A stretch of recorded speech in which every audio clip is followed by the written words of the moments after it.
M Gurumurthy Shivamogga, professor B Krishnappa ಸ್ಥಾಪಿಸಿದ ಕರ್ನಾಟಕ ದಲಿತ ಸಂಘರ್ಷ ಸಮಿತಿಯ ರಾಜ್ಯ ಸಂಚಾಲಕ.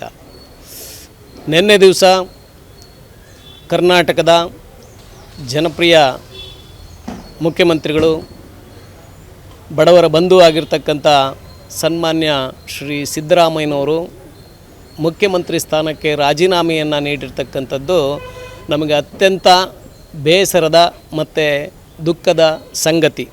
ಯಾಕೆ ಅಂತ ಹೇಳಿದ್ರೆ, ಸಿದ್ದರಾಮಯ್ಯನವರು ಕರ್ನಾಟಕ ರಾಜ್ಯದಲ್ಲಿ 8 ವರ್ಷ ಅವರು ಮುಖ್ಯಮಂತ್ರಿಯಾಗಿ ಕೆಲಸ ಮಾಡಿದ್ದಾರೆ, ವಿರೋಧ ಪಕ್ಷದ ನಾಯಕರಾಗಿ ಕೆಲಸ ಮಾಡಿದ್ದಾರೆ.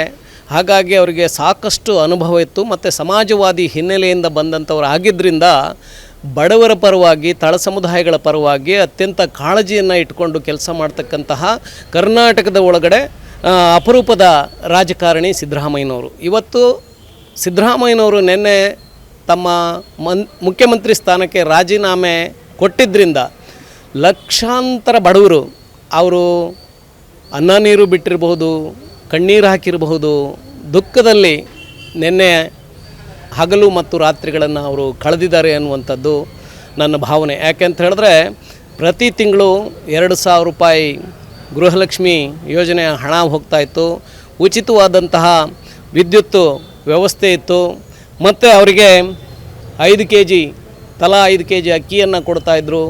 ಯಾವುದೇ ಬಡವ ಹಸಿವಿನಿಂದ ಸಾಯಬಾರ್ದು ಅಂತಕ್ಕಂತಹ ಒಂದು ಸಿದ್ಧಾಂತವನ್ನು ಇಟ್ಕೊಂಡು ಅವರು ಬಡವರಿಗೆ ಈ ರೀತಿ ಎಲ್ಲ ಒಂದು ಜನಪರವಾದಂತಹ ಕಾರ್ಯಕ್ರಮಗಳನ್ನು ಮಾಡೋದ್ರ ಮೂಲಕ ಕರ್ನಾಟಕದ ಒಳಗಡೆ ಅತ್ಯಂತ ಜನಮನ್ನಣೆಯನ್ನು ಪಡೆದಿರ್ತಕ್ಕಂಥ ರಾಜಕಾರಣಿ ಸಿದ್ದರಾಮಯ್ಯನವರು ಆಗಿದ್ದರು.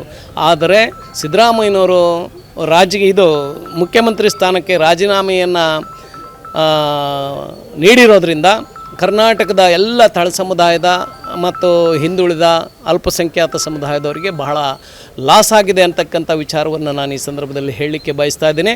ಮತ್ತು ಮುಂದೆ ಬರ್ತಕ್ಕಂತಹ ಕರ್ನಾಟಕದ ಚುಕ್ಕಾಣಿಯನ್ನು ಹಿಡಿತಕ್ಕಂಥ ಯಾವುದೇ ರಾಜಕಾರಣಿ ಇರಬಹುದು, ಸಿದ್ದರಾಮಯ್ಯನವರು ಮಾಡಿರ್ತಕ್ಕಂತಹ ಈ ಎಲ್ಲ 5 ಗ್ಯಾರಂಟಿ ಯೋಜನೆಗಳನ್ನು ಮುಂದುವರಿಸಿಕೊಂಡು ಹೋದರೆ ಕರ್ನಾಟಕದ ಒಳಗಡೆ ಕಾಂಗ್ರೆಸ್ ಪಕ್ಷ 28ರ ಚುನಾವಣೆಯಲ್ಲೂ ಕೂಡ ಮತ್ತೆ ಅಧಿಕಾರಕ್ಕೆ ಬರುವಂತಹ ಎಲ್ಲ ಲಕ್ಷಣಗಳು ಇರ್ತವೆ. ಆದರೆ ಸಿದ್ದರಾಮಯ್ಯನವರು ತಂದಿರತಕ್ಕಂತಹ ಈ ಯೋಜನೆಗಳಿಗೆ ಏನಾದರೂ ಅವನ್ನು ನಿರ್ಬಂಧ ಹಾಕಿದರೆ ಅಥವಾ ಅವುಗಳನ್ನು ನಾಶ ಮಾಡ್ತಕ್ಕಂತಹ ಕೆಲಸವನ್ನು ಯಾರೇ ಮಾಡಿದರೂ ಕೂಡ ಅವರು ನಾಶ ಆಗ್ತಾರೆ, ಮತ್ತು ಕರ್ನಾಟಕದಲ್ಲಿ ಕಾಂಗ್ರೆಸ್ ಪಕ್ಷನೂ ಕೂಡ ಆ ನಿಟ್ಟಿನಲ್ಲಿ ಸಾಗುತ್ತೆ ಅಂತಕ್ಕಂಥ ಮಾತನ್ನು ಈ ಸಂದರ್ಭದಲ್ಲಿ ಹೇಳಲಿಕ್ಕೆ ಬಯಸ್ತಾ ಇದ್ದೀನಿ.